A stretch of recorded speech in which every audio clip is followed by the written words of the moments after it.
episode, Real Talk with Shawn Smith. Today's episode is a acting talk episode.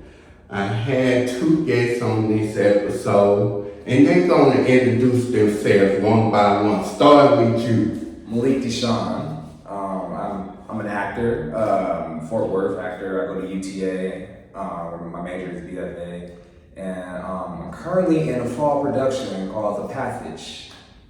Yeah, amen. That's good. What's up? I am Dre Hill, ironically also from Fort Worth. I am a teacher, an actor, a poet, a model, all-around artist. So excited to be here. So yeah, man, I'm so happy to have y'all on here talking about acting. Yeah. Mm-hmm.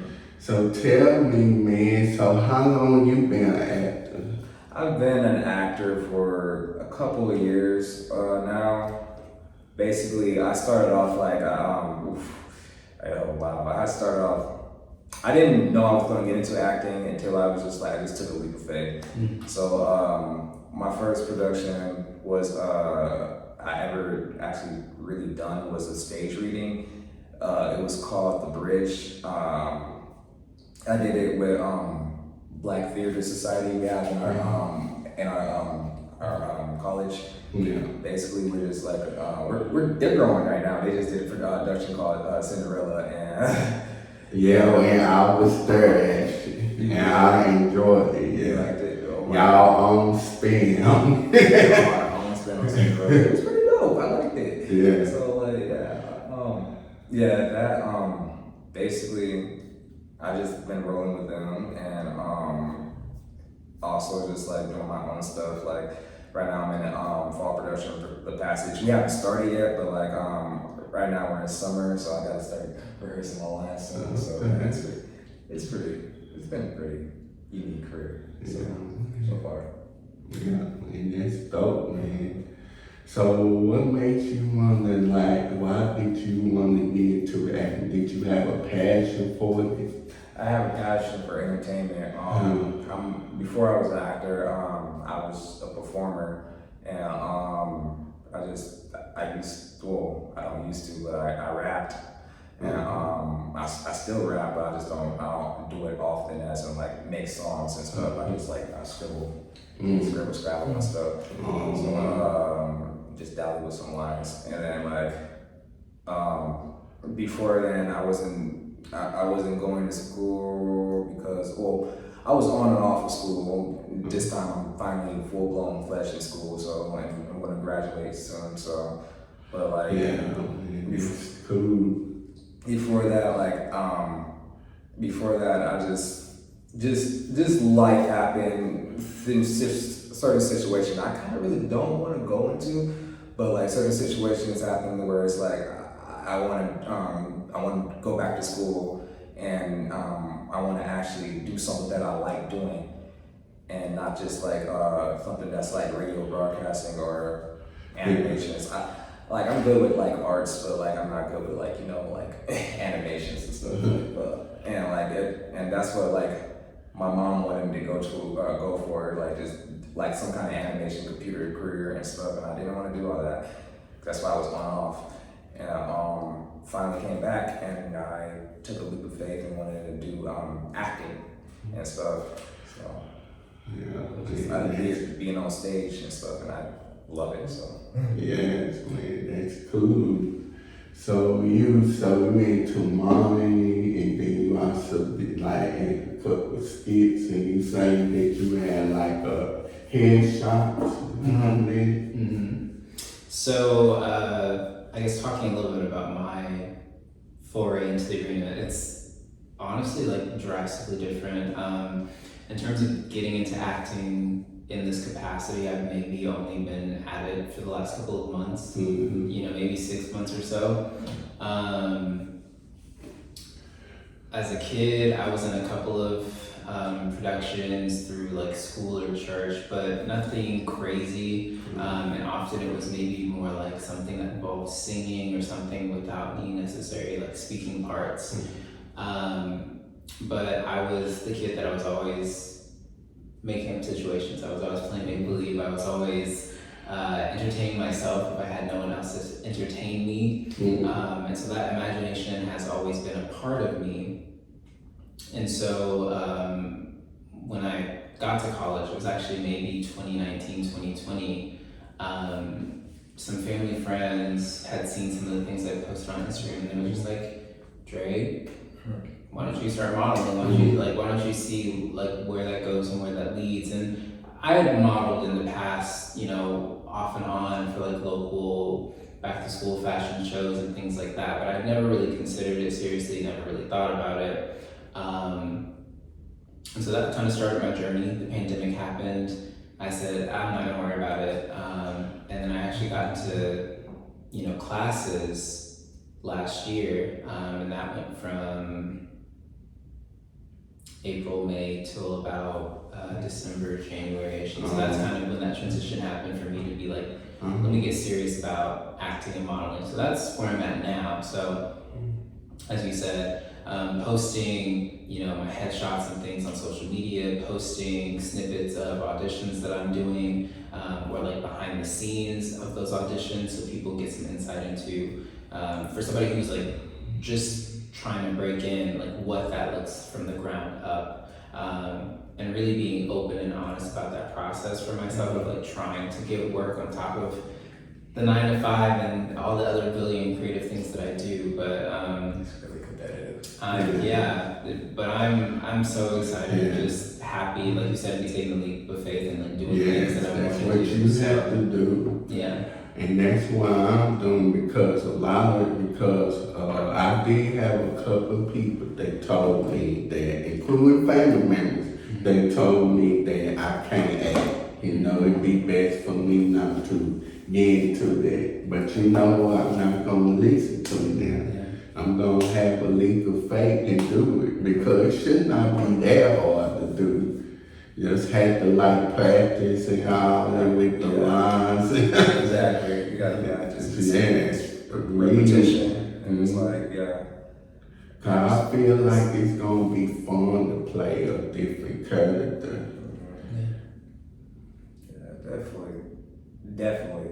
Because like it's more like it's about repetition. It's also about like just emotional, like putting the emotion into it and stuff. And it's just like you have to have that, and like have to have all those type of like experience to tell the story, and like just it can be emotionally tolling, but like like it's like not tolling, but like for me it's the thrill, like going on stage and stuff, and then like putting my emotions out there. So yeah, that's what it is. Mm-hmm.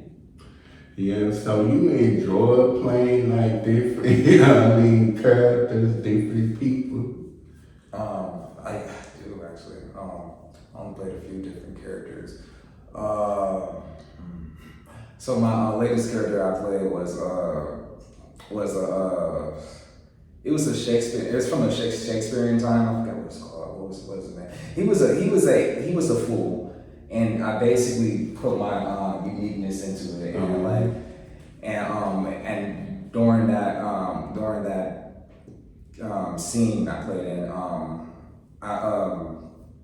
we had to rap and stuff. Basically, it was like a poetry slam. So I did my poetry slam and stuff, and I put my uniqueness into it. It was pretty nice. I actually got a video of that on my Instagram, so it's pretty cool. Man, you definitely seen you at that Cinderella play. You really was doing your thing. Yeah. Yeah. You gotta put like a bit of yourself into the character too, because like that's the reason why you're kind of chose for those roles, because you want to see how you can your version of this character. So yeah, man. So with you, did you always wanted to do the acting thing?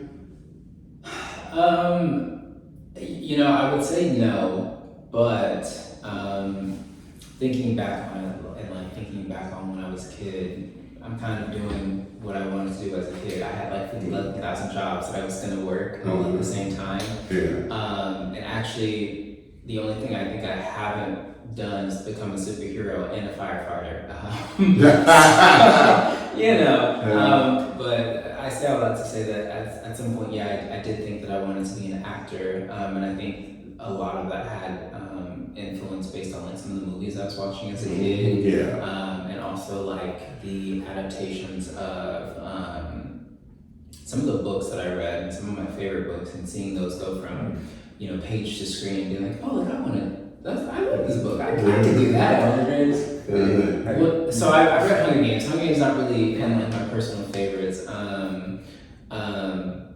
I think as far as like that pivot for me, the most pivotal would be like the Percy Jackson series. And so like now they're doing that on Disney Plus. I'm like, okay, I'm maybe too old for that, but maybe something else will come up. But so I guess in a sense, yes, like I've kind of always wanted to, but it was one of those things that like, I thought about it when I was younger and then kind of forgot about it, and now it's like coming back, like, hey, knock knock. So it's fun though, but this business though can be challenging though, because you is replaceable. Well, I wouldn't say that, because you can find another,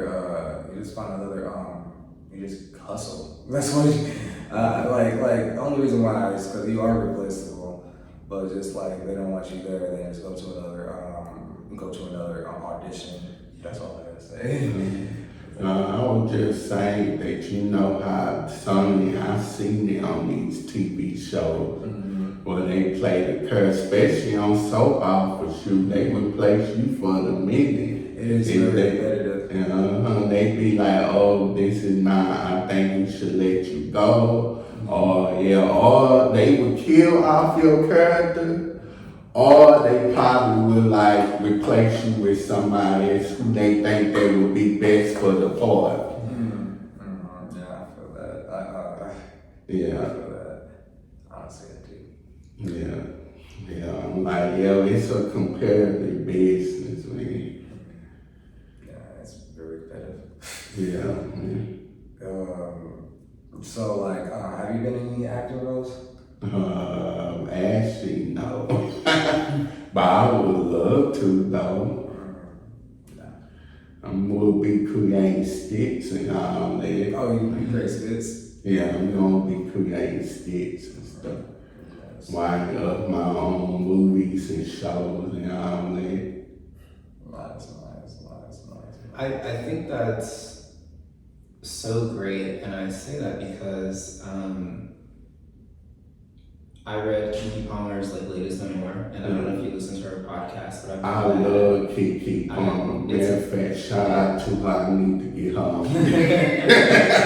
But her book and her show are so great, and one of the things that she's talked about many times is like pivoting from becoming a child star to who she is now and how she leaned into digital. So I think it's so great when you talk about you haven't had roles yet, but you're thinking about like creating your own, because that's literally how she opened up the doors that she's in now. So that is, and social media is such a viable way. At this point, it's almost a secondary part of the industry and the business that you can kind of catapult yourself into the space where you're getting looked at for roles based on what you can write and produce and put out yourself. And they don't have to be full films; they can be shorts and skits. But I mean, you can also do a full film, and who knows what you who knows? Because me, I wanted to be a Christian actor too. Christian films and TV shows. Especially, creating my own, because I want to create a black reputation. So possibly black show, because I hate to see us black people being, it always have to be negative. I don't like to see that like that, because we can have some positive roles. Nice. Like being on BET and stuff. I like watching black shows. Well, BET who? No, I'm just playing.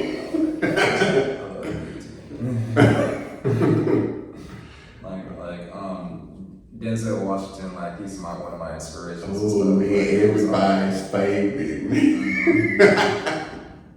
Yeah, especially on Training Day. So Training Day is one of my favorites.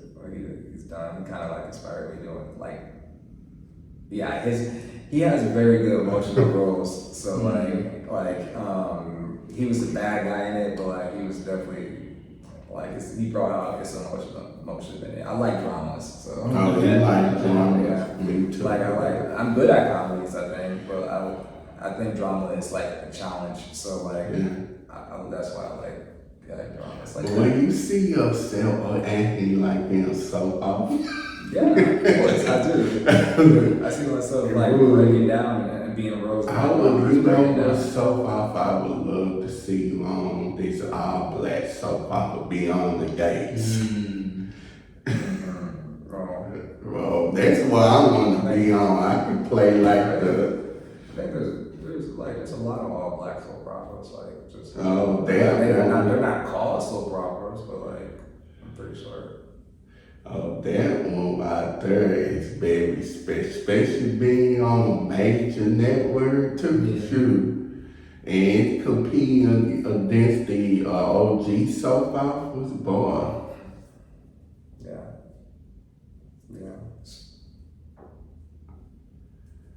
Man, definitely, we definitely need to be some more positive roles, like real talk.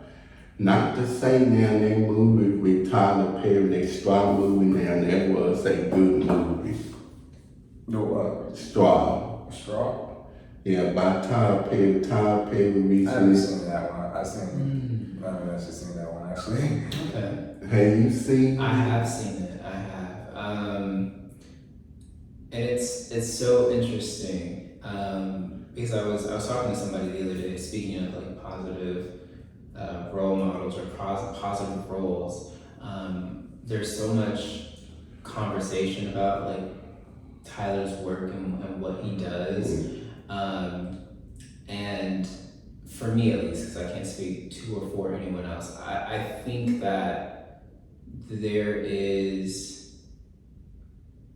a space in the spectrum to have somebody like a Tyler Perry that does what he does, but then to also have somebody like a Ryan Coogler or an Ava DuVernay, and they do what they do. I think that when you think about white cinema and television, like they let their people have that spectrum. So you have what might be considered like trashy movies or trashy television, but you still have like the avant-garde and the auteur kind of filmmakers and directors, and that still exists. And I think that in thinking about Black space and the Black arts, and this is something I've just kind of been thinking about a lot over the last couple of weeks, I think that we have to get out of the idea that we have to always have like the best of the best making stuff. I think like in terms of like putting out something that feels good, sure, but I think that there is space and a place for something like a Straw that can be done and done well,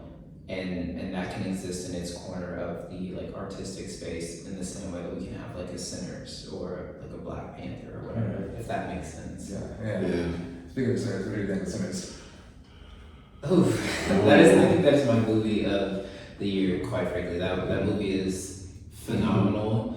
And I feel like every artist, like every Black artist who has seen that movie has like walked into it and walked out of it, like transformed, changed, like walking out with like renewed purpose and vision, whether it's from the cinematography or the actual storytelling or the messaging in between. Like as an artist, you can't see that movie and not be inspired to be like tell your own stories or do your own thing. That thing where Sammy, I think his name is Sammy, started playing the music in the party and it blew the house off, the roof off, basically. Turned the whole and just burned it. It was just like, that was really powerful. Like that was like, that's like, even with that slang, he was so powerful with the that not saying slang, but that saying. He's so powerful with his music that he just blew the roof off. Like that's some black saying. So like people say that like a lot, and it was just like just putting that into imagery. It's just like that was amazing. And I think too, it was really beautiful to not only talk about like the chronology of Black art in the music space, because that's also what it did. But like you said, we literally blew the roof off. Like we blew through space and time and ascended to like a spiritual level of like what art, especially that art form, does and can be for us, right? And I think when we as creatives process that on our own like personal cellular level, that I think that's when we get to tap into like the real power of who we are as a creative and like what we bring to projects, and like being able to have our own Sammy moment for our own stage production, our own film number, you're spearheading our own television show, sitcom, whatever. And so I think that's where we want to live, like living in this, and this goes back to the things that we've said about leaps of faith, but living in the space of being so in tune with the gift, whatever the gift is, and leaning into that on like every level, that you have that spiritual experience. And it's gonna probably be draining, it's probably gonna wear you out, but you're gonna enjoy it. Like you said, it's gonna be work, but like fun work. But I think as Black creatives, that's where we need to be. And I think that will naturally like produce really good stuff, great stuff, phenomenal stuff. But I think like our headspace should be there, not like we have to make really good work. I think it should just be like, what is the work and what am I being called to create? This is one thing here, because sadly that the Black lead shows got canceled. Sadly, and that is so sad, because I'm like, why do they do that? Why do they cancel? And they such good positive shows. Like, why they have to like cancel them? Like, I don't get that. But they will renew these other shows and all the shows that people really don't like. Yeah, that's true. That is true. Like I was watching an episode for my pop culture class I'm in, and it was an episode where I guess it's called Indians on TV. I forgot the name of the show, but it was about, I forgot the actor, but it was about Indians. This Indian actor, he was going into an audition, and they wanted him to get the role. They wanted him to speak in his Indian accent, and he's like, no, I'm not gonna do that, and he was going to get the role anyway, because like I guess it was between him and his friend, and it was like, why couldn't two Indians be on a show? And they was like something like, we can't really have too many Indians on the show, then they're gonna think it's an Indian show. And it's like that's stuff like that happens in real life. I get it definitely. So if it's too many Black positive shows, they not gonna like it, you know. They were like, oh, one had to go. Definitely, but that's why we break out and do our own stuff, like in Atlanta, like Atlanta's popping. Yeah. So like I heard like there's Tyler Perry have his own production studio and stuff out there. 50 Cent, I think too. 50 Cent, I thought his stuff is in LA, New York. I don't know. New York City. But to your point, I agree. Understanding the rules of the game allows us to change the game, because we can stop playing. So like you said, you've got Tyler in Atlanta with his studio. You have people creating their own production studios as well, like Viola Davis, for example, and she just did G20.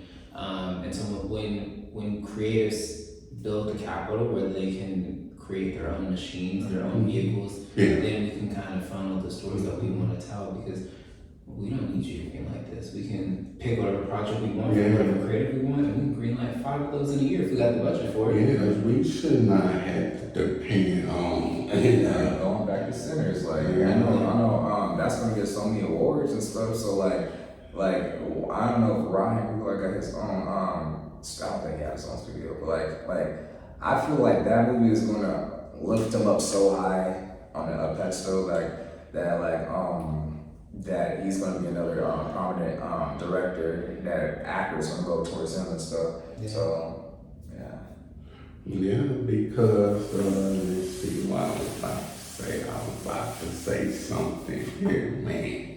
It came to me, you can tell that, it came to me though, but I totally forgot, but I was gonna mention something else though. But I was gonna mention, okay, some of these Christians here, I'm gonna tell you now, but they tell people all over TikTok, they tell people not to watch the movie. not to watch Sinners? Yes. I think that's just white people. No, it's not just There it's black definitely people. some black people. Black people.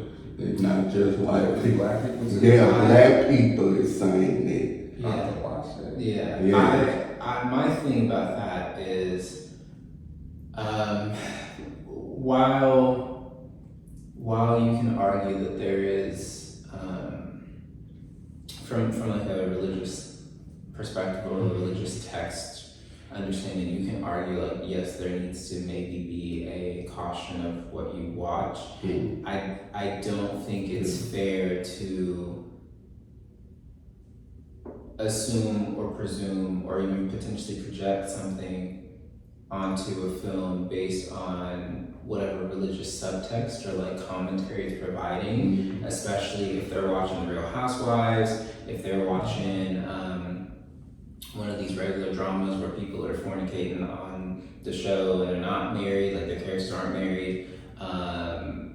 If they're watching, Power or something, people getting popped every episode, like what's the difference, right? And it also has something, it shows convictions. If you have a conviction first, you got to talk to God about it. And if God don't want you to watch it, go for it. But I don't think I'm just gonna be honest, it has to be up to that person. If that show don't mess them up or nothing, if it don't affect them, then I don't see nothing wrong with it. Yeah, because I can't tell people, in my opinion, I can't say I don't think it'd be a good idea to watch it. But other than that, you do what's best for you. But like me, I still watch daytime soaps. And a lot of people say they don't think it's a good idea for me to watch that because they do everything that's not of God. But it's whatever if God has convicted you on that. So I feel like I kind of fell in that aspects because when I say I'm a nerd, so I watched the first 6 Star Wars films and stuff, and I'd be telling people not to watch the sequels and stuff. Those are bad movies. I feel like I fell in that aspect because But other than that, based on someone's religion or race, I wouldn't tell people to don't watch it because of that and stuff. Because yeah, people, it's on them. If they want to watch it, God will deal with it. Who ain't I? So, yeah. But man, I tell you, man, it's just like they spend every time on this internet just be saying stuff. Don't watch this show, don't watch this movie. Next thing they gonna be talking about family members in Full House. Don't watch this. I'm just like, man, y'all, it's just like people just use this internet for clicks and views.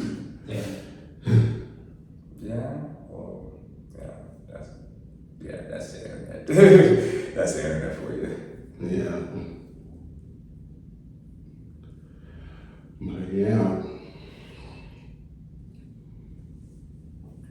But acting is definitely a good thing. It's decided to play different characters.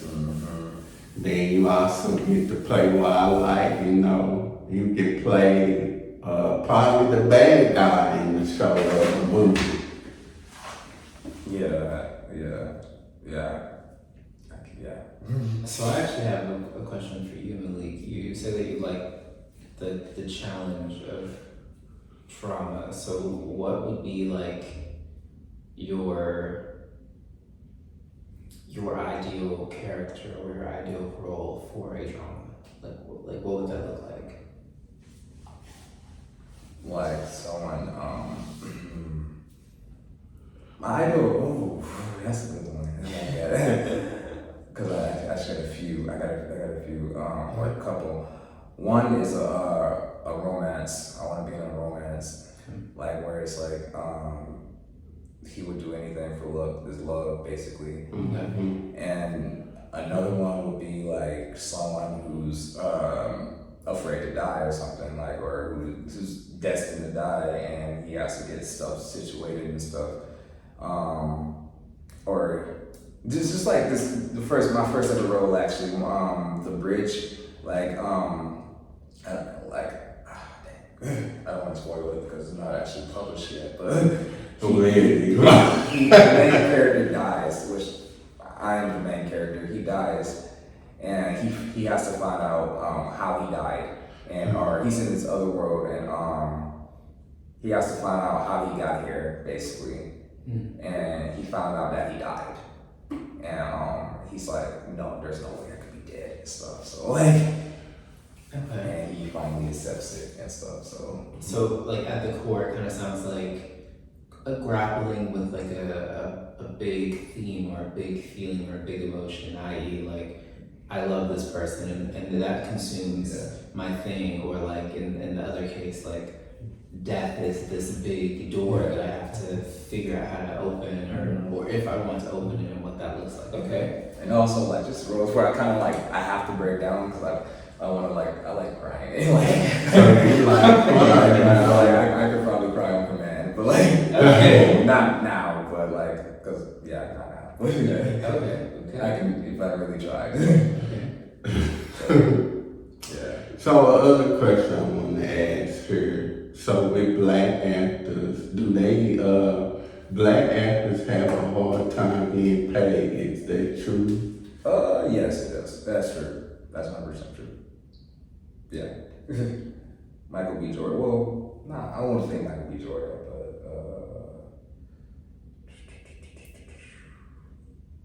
but a lot of actors. I can't really name them off the top of my head, but what's her name? Trapaya P. Henderson. Yeah, Taraji. Yeah, Taraji. Yeah, I'm my bad.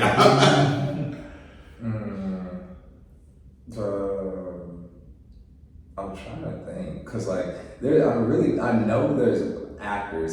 I know there's a lot of women, but I know there's also a lot of just like black actors that have a hard time getting paid or getting the same pay rate as a white male lead. Yeah. So I know that's true. I know that's facts. Yeah, because watching TV all my life, and I see actors, they come and go. Like I like this show Three's Company, and I know it's not a black show, it's a white show. What's that about? Three's Company is about this man moving in with two females. Okay. And he pretended to be gay. But later on in the episode, he not gay, so he could like share an apartment with two females.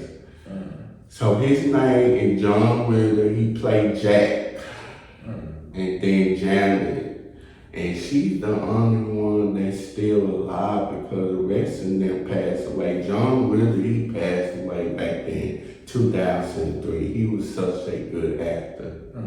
Yeah, he can really act. He can break in character and all that.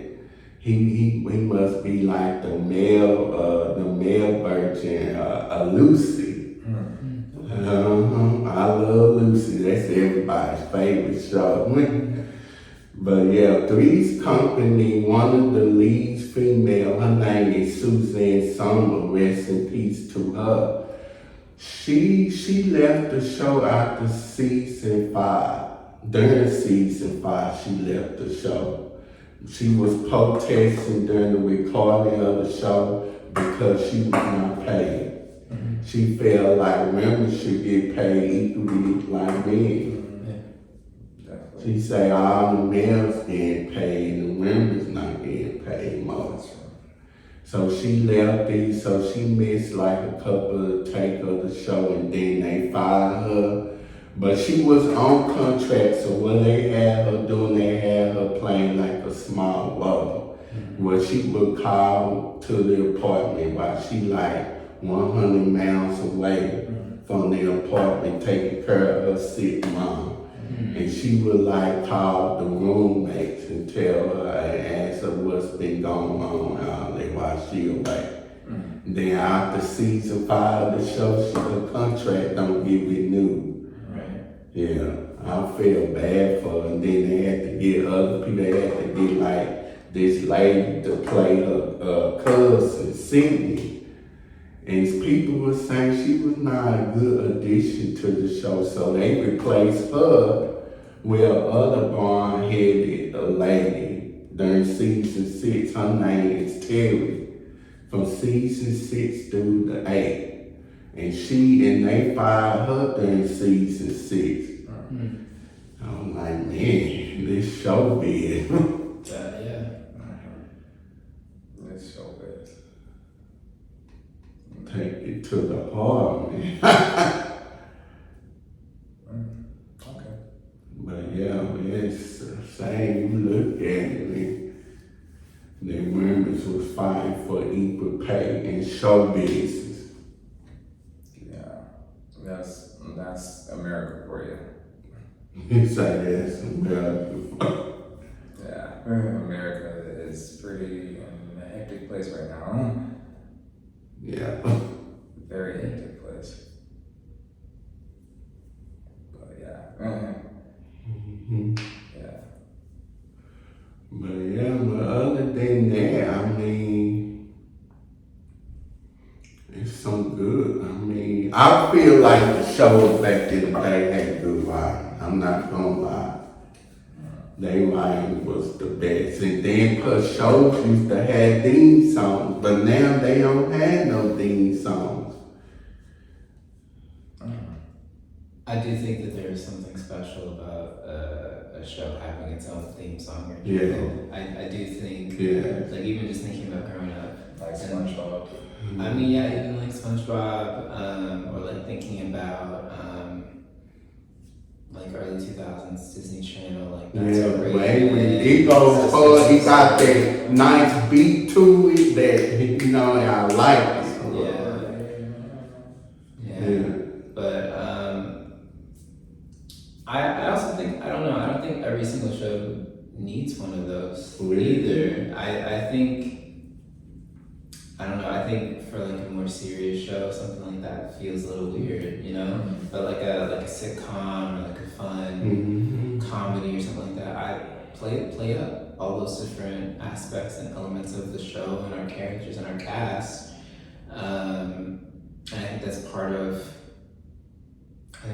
what made the viewing experience fun. Like, you know, it was gonna be a fun episode, but we got to jam out right before the show got started, and that was part of setting the Titans. Yeah, even Teen Titans, but like that was part of setting the atmosphere for your watching experience. And I feel like to some extent modern television doesn't always set the atmosphere of the experience, and I feel like a lot of that has to do with going I feel like a lot of that has to do with the transition to streaming though, and you know, people are gonna skip the opening credits where they have the option to, so why would we put all this effort into creating something you know, to view, and people can just skip that to get straight to the start of the episode. So I think that's some of what might be at play. Now to show my wife and kids, they did have, but it was not that much of a theme song. They just did the open credits and then went straight to the episode. And sometimes watch the open credits. Yeah, like I'm one of those guys that skip. But like when I watch Rick and Morty and stuff, or sometimes like cartoons and stuff, just like Rick and Morty. Rick and Morty. I just don't skip it because it's just like it's very interesting. You know, the music is interesting. The colors too, and animations and stuff. I take this show Living Single. I love Living Single, and they actually got a podcast out there. Yeah. I've been watching it. I'm like, man, they taking me back. I love Living. That's one of my favorite shows, though. Then they did some shout out to Queen Latifah. She wrote the song, she wrote the theme song, and she sung it. One of the best black shows of all times. And do you feel like that show? I know Friends. Friends is a good show though, but I don't even remember the episode. But they saying that Friends had copied Living Single. Yeah. Yeah, that's what they're saying. Well, that's what I think too. But like, that's basically, well, I mean, yeah. Because Friends, they was on a different network, NBC, and then Living Single was on the Star New Network around that time, Fox. And what's so bad about it though was, okay, Friends, they getting paid all this money, but Living Single, they getting paid less money. Yeah. That sucks. Yeah, that sucks, man. It should be equal though. But Friends is a good show, I'm not gonna lie. It is a good show, but I just don't remember all the episodes. I really haven't really watched Friends like that. I haven't either. Like, yeah. I watched Living Single, but like, Yeah, Living Single 118 episodes. Just like Martin was a good show. Martin. I haven't watched all the episodes, but I watched it. Yeah, that situation that happened towards the end of the season. Trisha Cameron though out a lawsuit against Martin. And then everybody was like, after she really left, the show has went down. So it was like, we're gonna cancel it.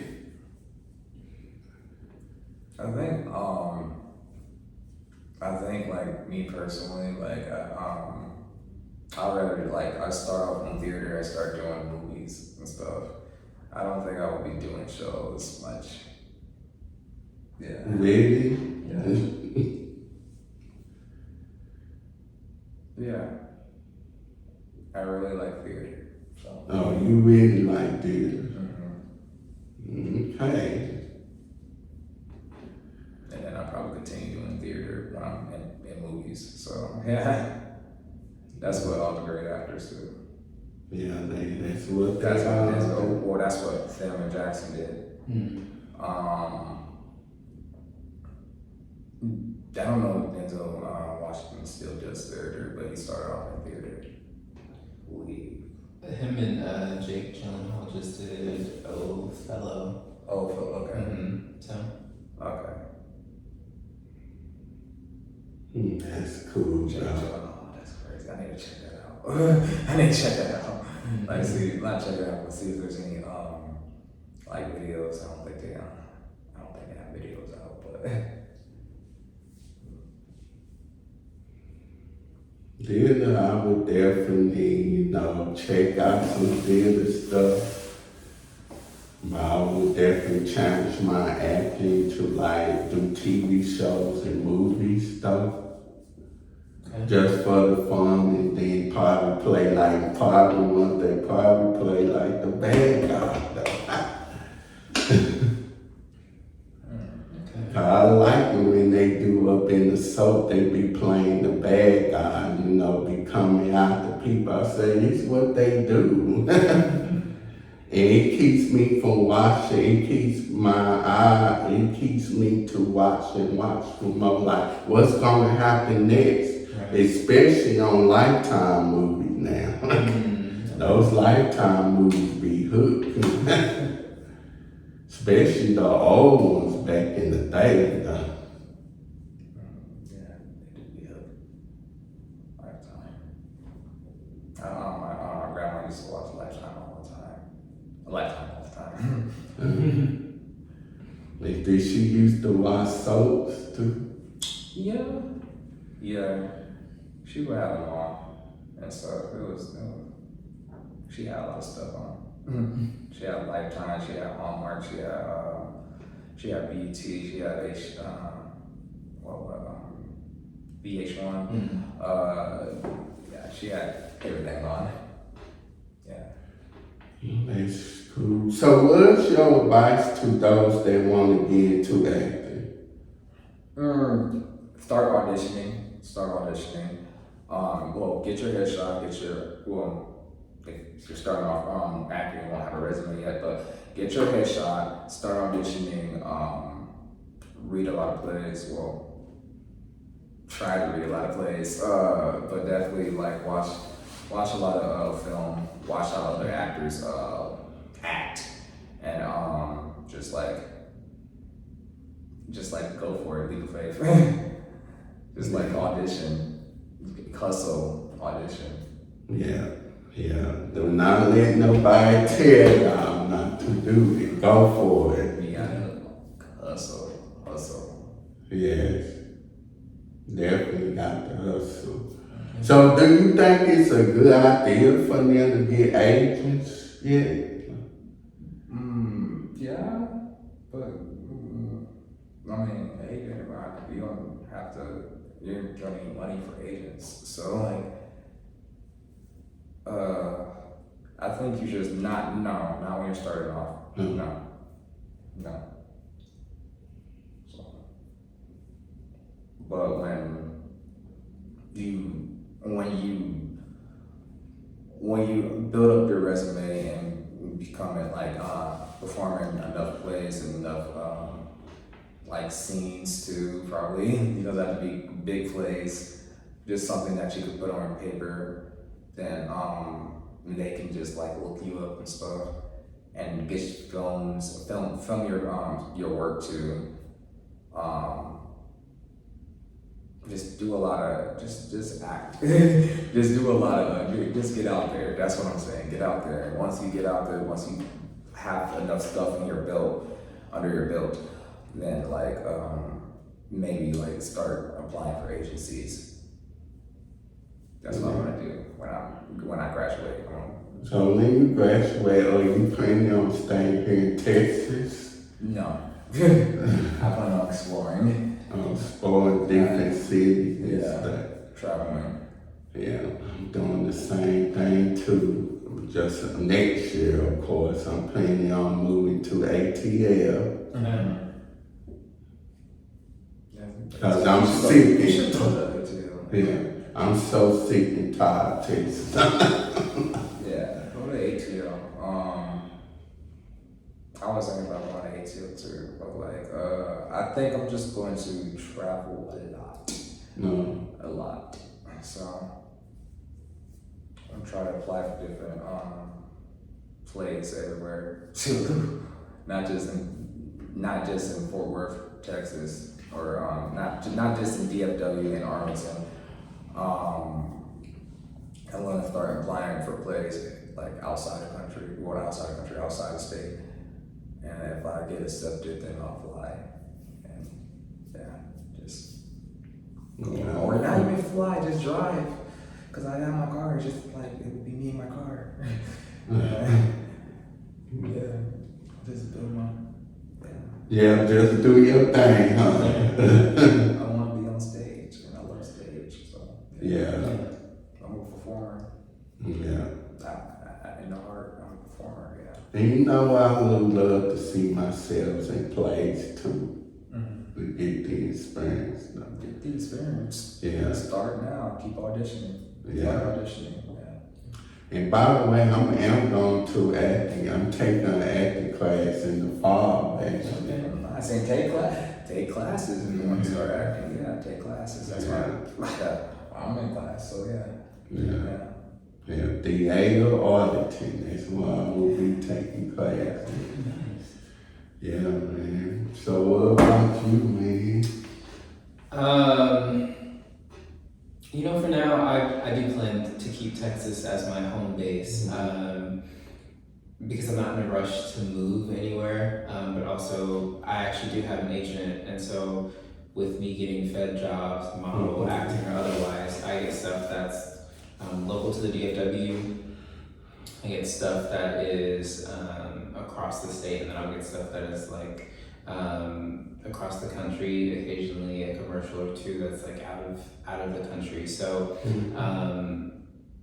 like you, I'll be traveling, but home will be here for now, at least until maybe I get big enough that I can make somewhere else home. But yeah, just gonna be auditioning and doing things, and streaming the whole process more or less on social media so people can keep up with that journey. Definitely. So with the acting thing, we can have like boundaries too. You don't have to like play certain parts if you don't want to. Yeah. You can not deny roles, or you can like not deny roles. You could deny roles, but like you can talk to your director and say, I don't feel comfortable with how a certain thing that the character does. So. I know it's a role you have to like kiss and Yeah, I don't feel comfortable with kissing. Yeah. Me, I'ma have boundaries when I play, when I act. Because we ain't doing no hand painting. Because in me personally, I'm just gonna put it out there. If I'm in a relationship, I would prefer not to date somebody that's in the innocent. To be honest with you, because if I see my wife, if I see my girlfriend, wife, whatever she is, kissing somebody, I will get jealous. But I have to look at that's her job though. Yeah. So I prefer not to date somebody in innocent. So. Yeah. At the end of the day, I see that as a job. But if I have to kiss, then I'll kiss. But I just see it as a job. So. Yeah. They want you to do this and that. But this is a good, this acting thing is good though. Everybody wanna get in there, It used to can be like, if you wanna go a long time ago, if you want to do acting, you have to go to Hollywood, New York City. But now it's everywhere. You can do it everywhere now. Not just LA. Because I remember when I was a kid, I wanted to move to LA. After I graduated from college. And I'm like, I changed my mind. I don't want to move there. I'm ready to leave Texas. That's what I'm ready to I've been in Texas for way too long. Born and raised in Texas? No, not born. Raised, but not born. I'm from Michigan, Detroit, Michigan. Yes. So I'm a northerner. No. What about you? Born and raised. Born and raised like I was. Yeah. I'm ready to go myself. It's time for me to explore meeting new people because I love to meet new people. The same old people. I'm just ready to explore. I love my family so much, but it's just time for me to separate. And I'm gonna miss them though, but I have to just move around because me personally, I just don't, be around family all the time. So. They can get on your nerves. Yeah, they. But no, I love it. They can get on your nerves, but I don't want them to stay close to them and stuff. But I will come back to Texas all the time just to stay close to them. Yeah. But definitely get out of here. Yeah. So, okay, y'all. Thank y'all so much for watching this episode, Real Talk with Shawn Smith. What can they find y'all on social media, starting with you? Yeah, so again, I'm Dre Hill. You can find me everywhere that I exist, because I don't remember how many apps I have, but at the Dre Hill, TheeGrehill. Okay, you. Malik DShawn, anywhere. Malik DShawn. But mostly Instagram though, so. Okay. Y'all check them out. So, okay, y'all, be sure to catch new episodes every Wednesday and Friday on YouTube. Subscribe to Real Talk with Shawn Smith's YouTube channel, of course. And follow the Real Talk with Shawn Smith's Instagram page, of course. That being said, y'all take care and see y'all next time, the next episode of Real Talk with Shawn Smith.